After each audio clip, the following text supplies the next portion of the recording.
Hey guys, let's do problem 1. The problem says we need to estimate probability. What is the probability that a house is harmed by fire or high wind?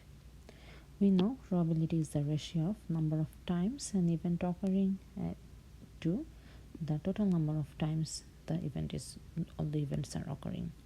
Now probability of house damaged by fire is theta.